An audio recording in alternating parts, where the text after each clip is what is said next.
Doc Severson with you here on a Friday afternoon. I want to make sure that everything is working okay. YouTube is giving me an audio renderer error. Please restart your computer. I think that would be rather rude to do that right now. So if you are watching and this is coming through, if you could just chat into the box and let me know everything is okay.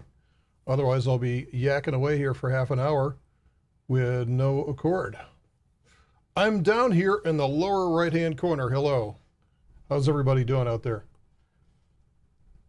Okay. All right. Rajith is saying all good. So that's good. So I'm broadcasting. I just can't monitor my own feed right now, which is okay. So welcome aboard for those of you that are with us live. And also a special welcome for those of you that are not here live and are watching this later on.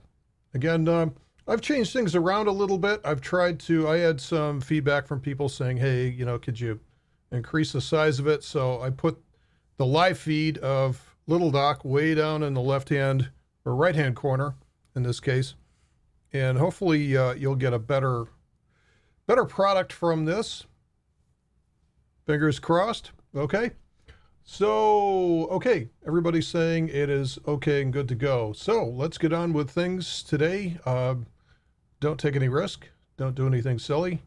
And today, again, the topic will be the RSI and Laguerre time with embedded fractal energy, or part 2 of the RSI Laguerre. Well, what's happened here is that this guy, again, a big thank you to Cryptomaniac. This guy has done just amazing work with this study and has turned something that I've used for a number of years into this, masterpiece that's out there. So I've actually just been chatting with him offline because he's added some things that I have no idea how they are working, and I'm going to be sort of dancing live here, walking you through it. So one of the things I intend to do here in the next week or so is I'd like to put together an actual written guide on how to use this thing. And so this will be part of the futures class that we do probably near the end of this month. So, all right, without further ado, let's get to the RSI Laguerre. And I'm just going to start out with an empty price chart. That's a nice looking chart today with Bitcoin, isn't it? That's a nice move. So we've got from 34, we were trying to hold 3,400 for the longest time, and we've bopped up about 300 points from there. So there's that positive divergence coming through, just like what we said. You can't time things off of divergence. You really can't. All it does is it sort of sets the table and it puts you on alert for that flag to say, wow, we have a ton of positive divergence here. We could see an explosion at some point. And wouldn't you know, I was on the phone when all that was happening. Boy, that's just the nature of this market, is like, it's wait, and then boom, it's gone. There it was.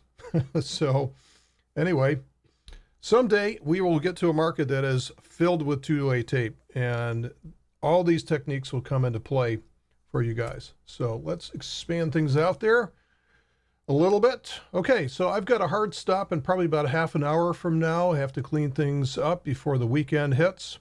So I'm going to get right into this today. So first of all, how do you find this thing? Hopefully you guys have had a chance to play around with this thing a little bit. So I'm starting off with just a basic, we could do like a 1 hour chart, doesn't really matter what this is. Let's start off with importing the indicator. So this is where you find the thing. So we're going to go into indicators, and we can just go into public library, doesn't really matter, and start typing in chop underscore, and then just like magic, the chop underscore LRSI will show up. Now, if you've already downloaded this over the past couple of weeks or so, because I think the last time I talked about this study was 2 weeks ago, it's already been updated. And I'm not sure what version that we're on right now, because Cryptomaniac's like revving this thing up just about every day. So at some point here, I think we're going to reach critical mass, and we can call this thing good for version 1. So I'm just going to click on this, and in doing so, it's compiling, it's downloading, and it will be added to the chart as soon as it wakes up here. A lot to compile. Okay, so there it is. There is our study. So let's get rid of the search bar. Now, what is all this stuff? And what are all these little ticks and tacks and indicators and everything like that? So let's start from scratch. Let's back it up. And so what I'm going to do is I'm going to go into settings and I'm going to turn off just about everything here. I'm going to turn off just about everything. And what I'm also going to do is I'm going to go into the style and I'm going to turn off the RSI.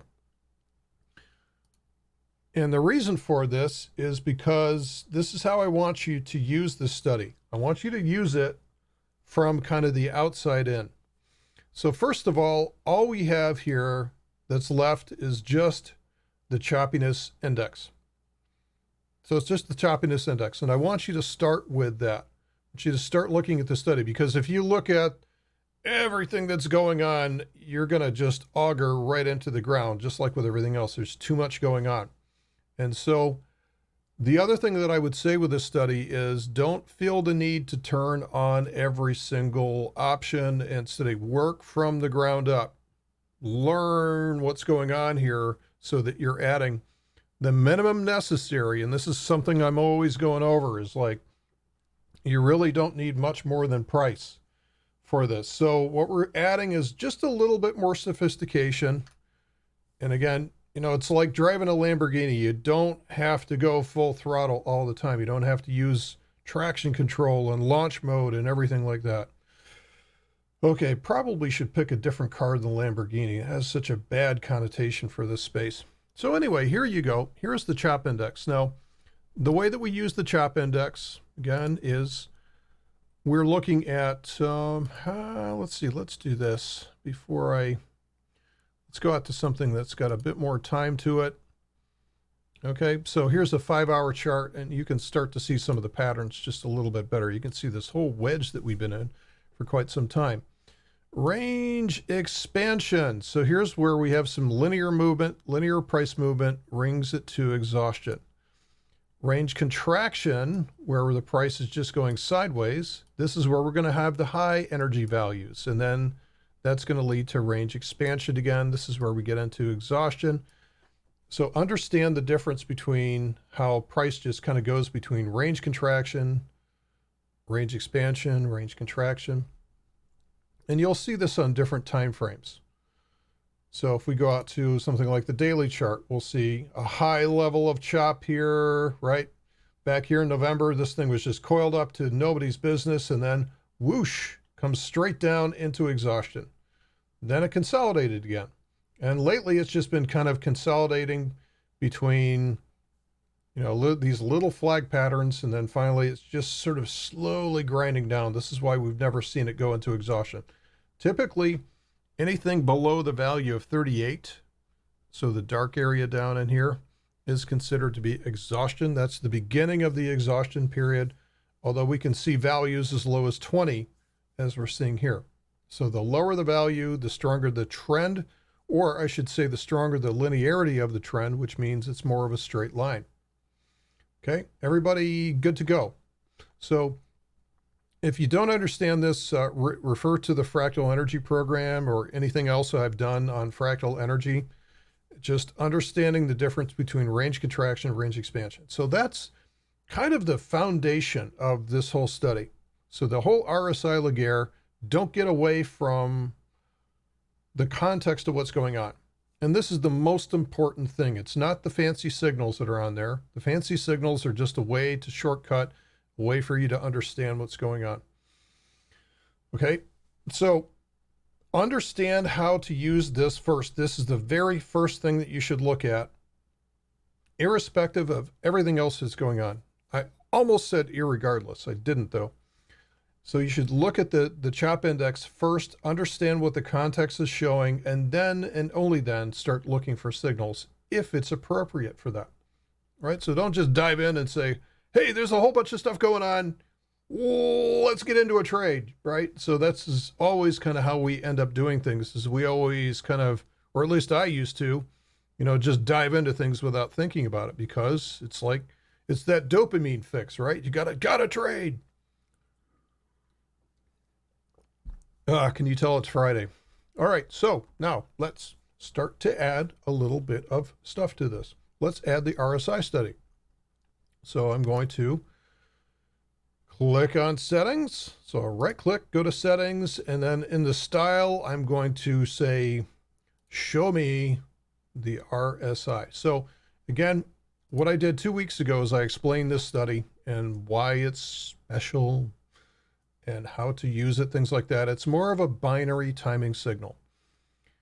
The RSI, which is a relative strength index in Laguerre time, means that it's using a more dynamic variable time base than your standard count back for 14 bars of standard linear time series. It's not like that. When the price is moving, it's more responsive. And that's why you're going to see these more accurate timing signals from this. And so that's, if you need a timing signal for a pullback or just a breakthrough, these are good for that. So we're starting to see on the daily chart, boom, look at this. Only one candle and she's already going. But notice how many false signals that you did get on these breakouts. Okay, so there's a double-edged sword here. If you got something that's responsive, a more responsive study is going to give you more false signals. That's just the way it is. Nice volume on the breakout today. That is good. I like to see volume. Volume always confirms the move, doesn't it? Okay, so let's see. What do we got here? That is the RSI. So I'm not going to go too much into the RSI itself, right? The RSI itself. So this is the base study. This is as simple as the study gets. In fact, if I unclick it, I'll remove the dots on there. And quite frankly, this is the way that I've been using it over the last about 3 years. So I've been using the CHOP index for probably the last, I want to say like 8 or 9 years. And it's only been about the last 3 years that I integrated it with the RSI and Laguerre time. Okay, so Cryptomaniac has been a busy guy. And let's go into some of the additional settings that's out there. So I'll just go into these one at a time. And quite honestly, I'm not going to be an expert at every single one of them. So let's start with some of the signals that are out there. I'm going to start by highlighting the crossovers and what we call the cross unders. Okay, so I'm just going to OK through that. And what these are a way for you to kind of confirm like a cross. This is what I call a hook up, and here is a hook down. And this is what the little red and green triangles are for. They're only for the RSI study. Okay, so you guys want me to let's get rid of Little Doc. Okay, so Little Doc, let's say goodbye to Little Doc. I'll see you guys later. Goodbye. Let's see if I can do this here.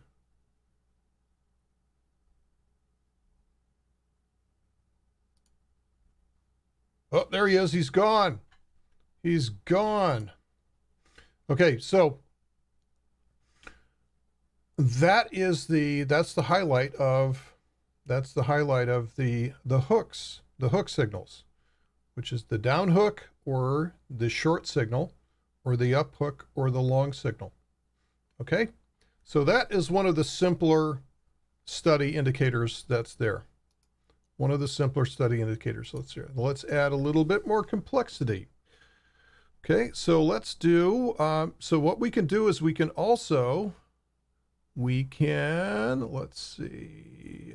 add coloring to the Laguerre RSI. Isn't this cool? So we added the option to do coloring. So as you might imagine on this study, again, sometimes the little dots will show up if you've got the study highlighted. You're seeing the RSI showing green as it moves from the quote unquote oversold area, which is down here 0 to 20. As it moves out of there and you get the hook signal, it'll show green. Conversely, it'll show red as it hooks out and down out of the overbought area on a short signal.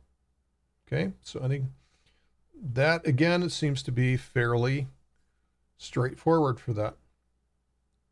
Okay, let's see what else we can add to this. There's a bunch of stuff going on here.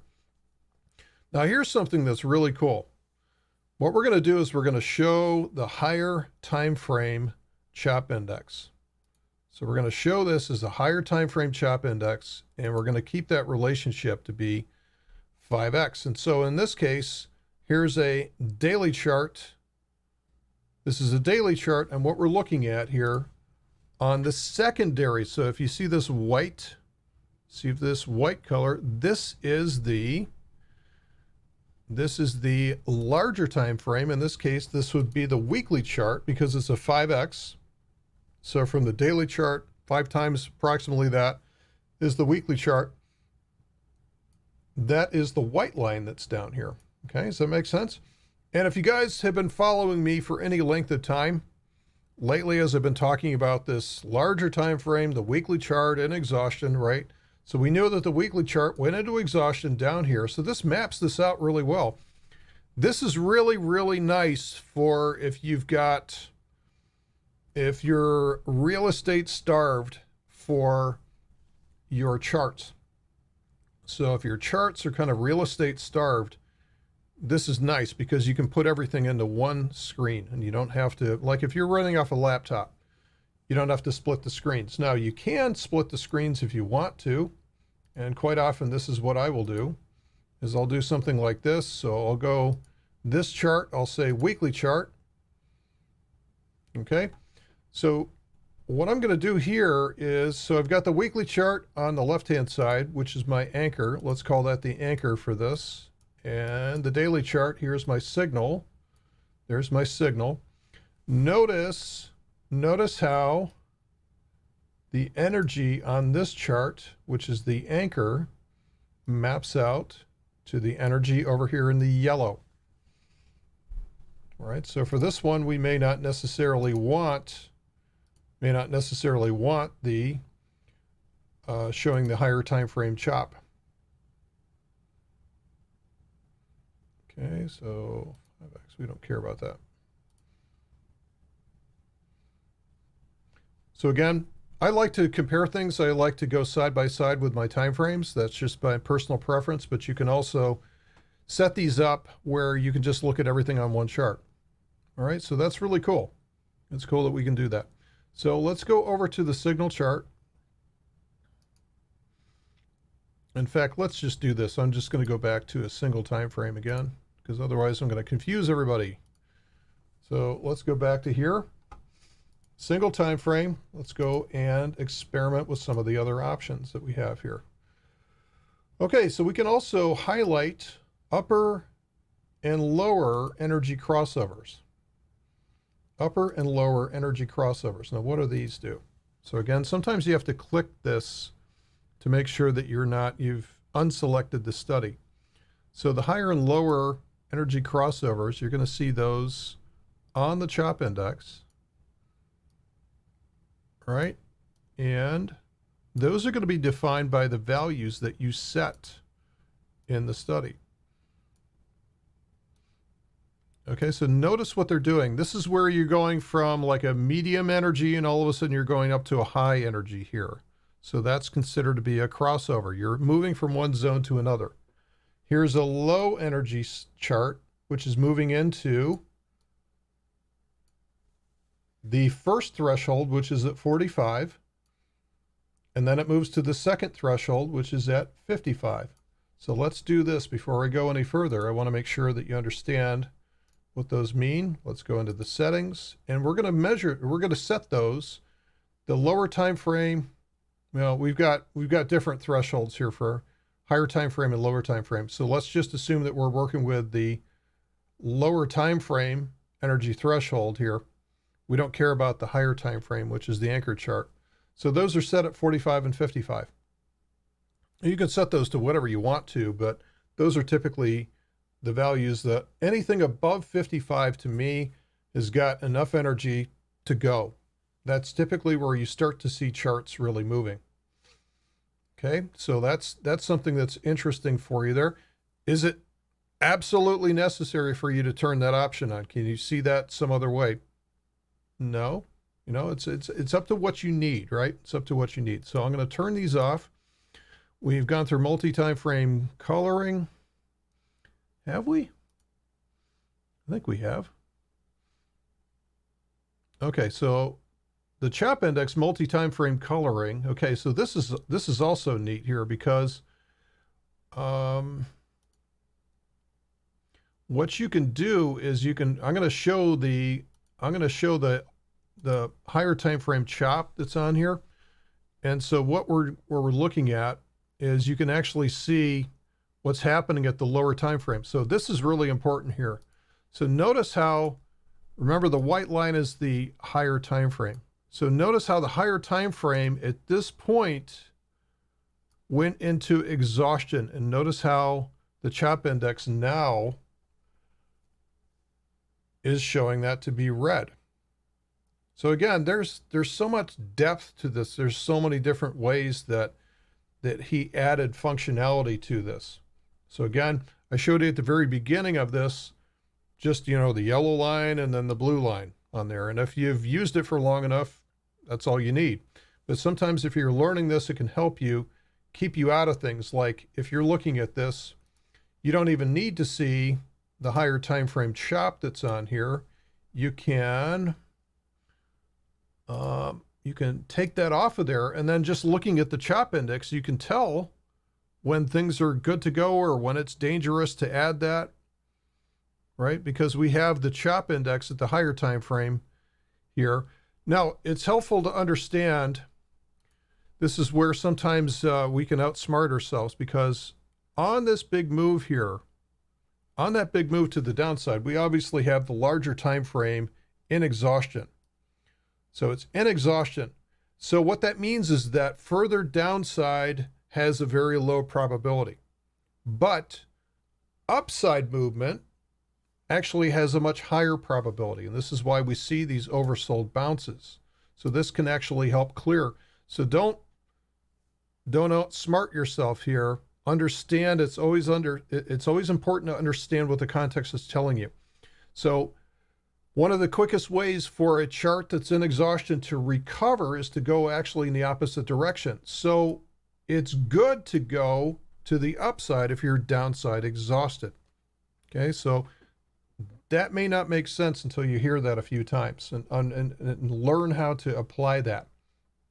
Okay, so don't take the colors at face value sometimes, because you can think through that. That's why the brain is always a smarter way to do discretionary trading if you know what you're doing.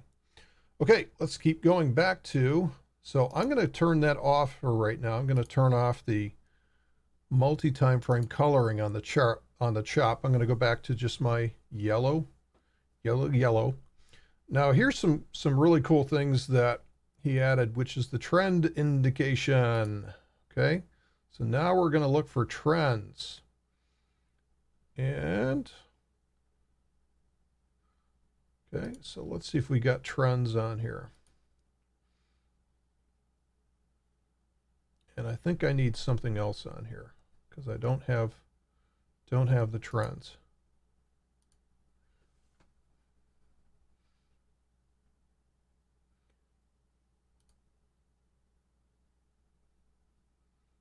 Okay, I'm missing something here because I used to have, let's go with a smaller time frame. Let's do that. Okay, so there we go. Now we've got some trend indications on here.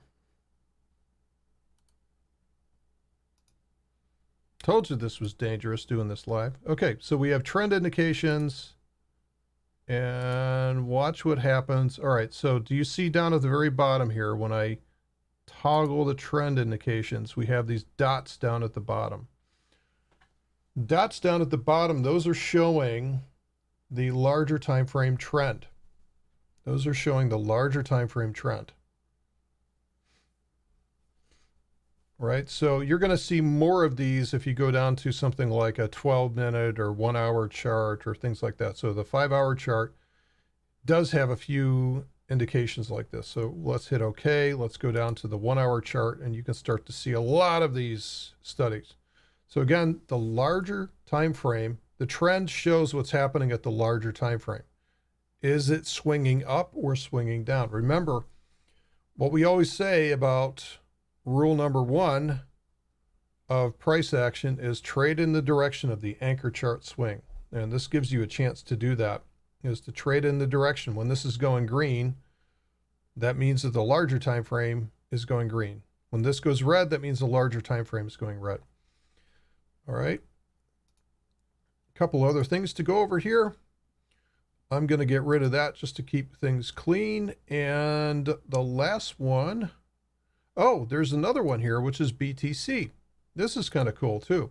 So we have, look at the little B's down at the bottom. This shows the trend indication of Bitcoin. Do you guys see this?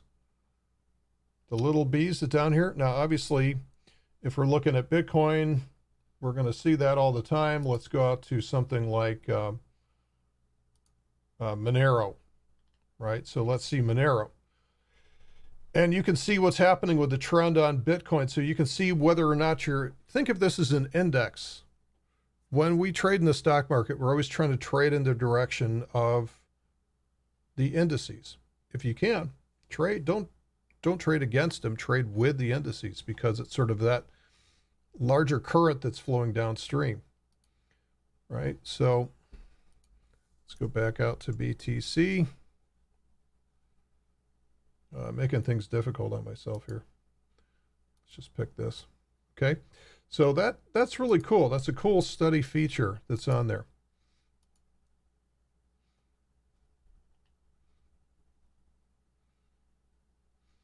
Yeah, so Crypto Maniac saying the trend indication has nothing to do with the chop. So it's specifically to do with the trend. Okay, something else that you can look at, and the trend I'm assuming is that he's working that through removing averages. Something else which is really cool here is the high volume indication. And notice the V's that are on here. Notice the V's. High volume is either going to be up or down. These are, I'm assuming, are volume indications that are above a moving average level. So there's a moving average, and if something pokes above that moving average, these are going to be flagged as a volume, right? And I think that may be it. I think that may be it. There's the gamma offset. We're not going to cover that today. I wouldn't mess with that. Wouldn't mess with the gamma offset. Some of these were, we're just kind of working ourselves through this, but there's a lot going on in here. There's a lot going on in here. Okay. So again, if you're brand new to using a study, or if you're new to trading, I would not turn all of this on right now, because you're going to be overwhelmed. So what I would do is I would go back and only add the things that you really need.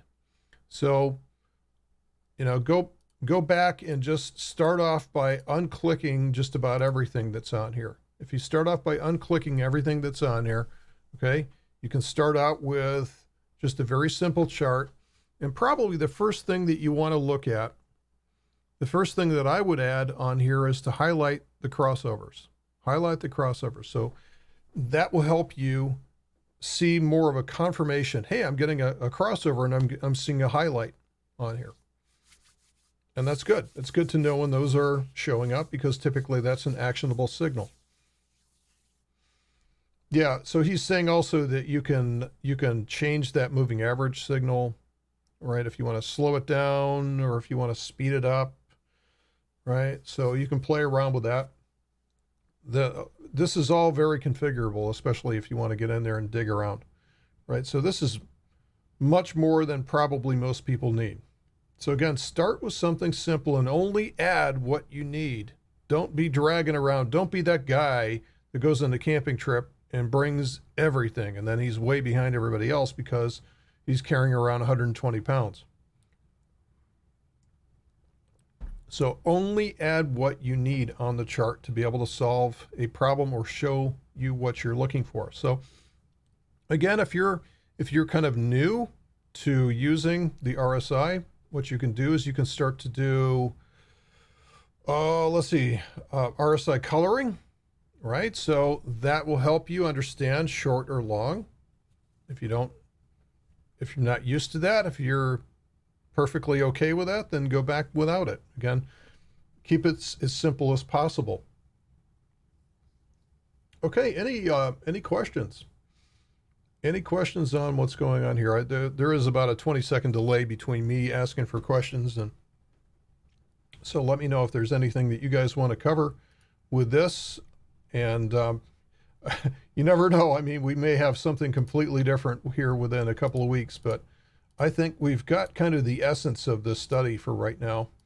And I like where it's gone. And like I said, what I'd like to do is probably put a hold on Rev 1 for this thing so that people can get kind of their arms around it before it changes too much. And then I'll get something written up about this, and that will be, I'll surface that out to you guys as soon as I can. And that will come out around the time that we start to do the futures class.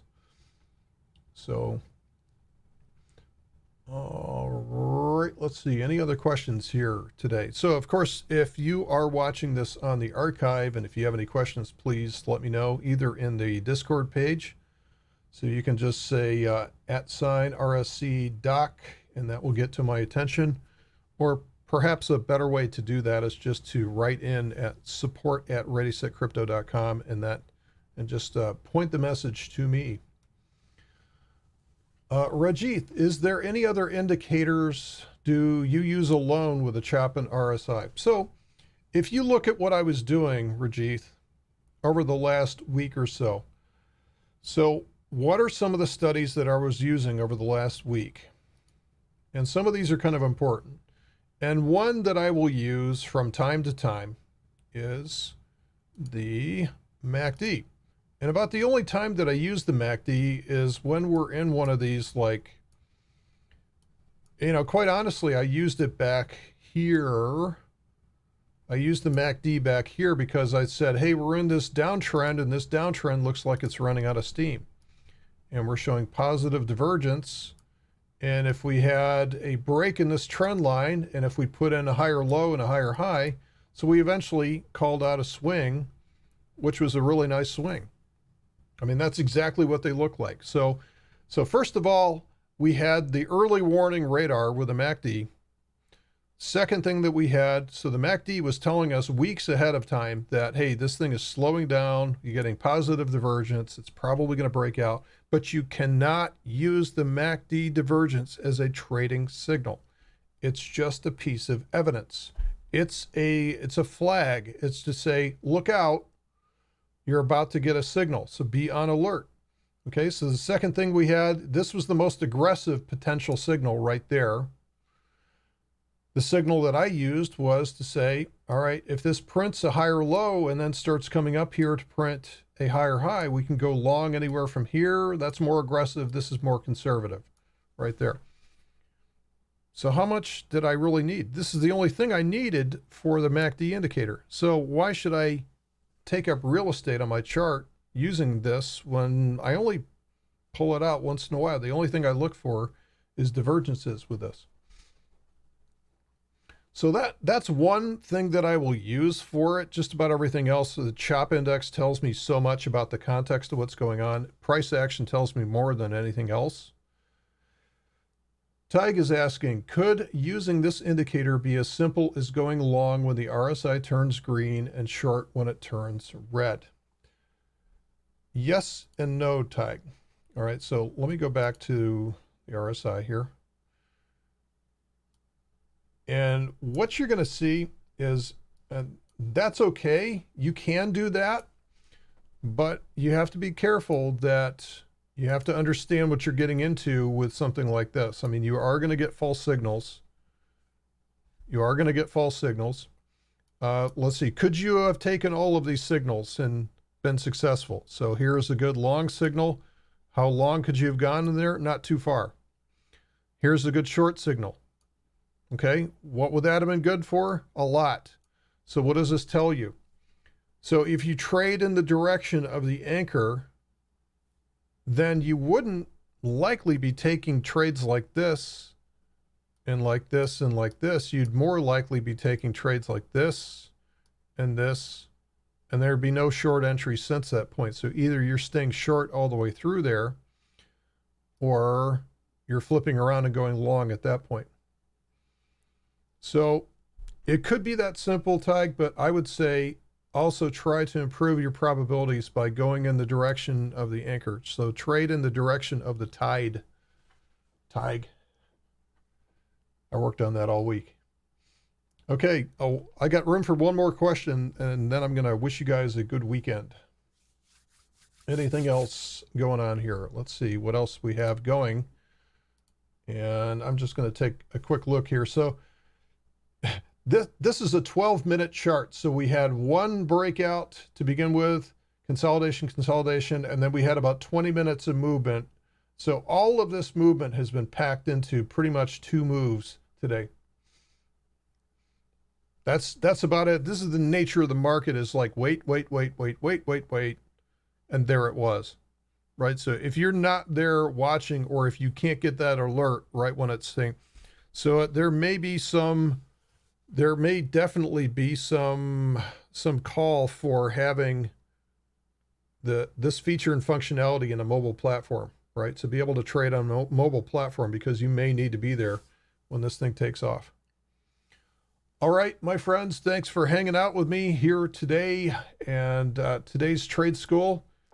And I hope you guys learned something from that. If there's something else that you needed to see from that, please let me know. And hope you guys have a great weekend. See ya. There goes a sight from my soul.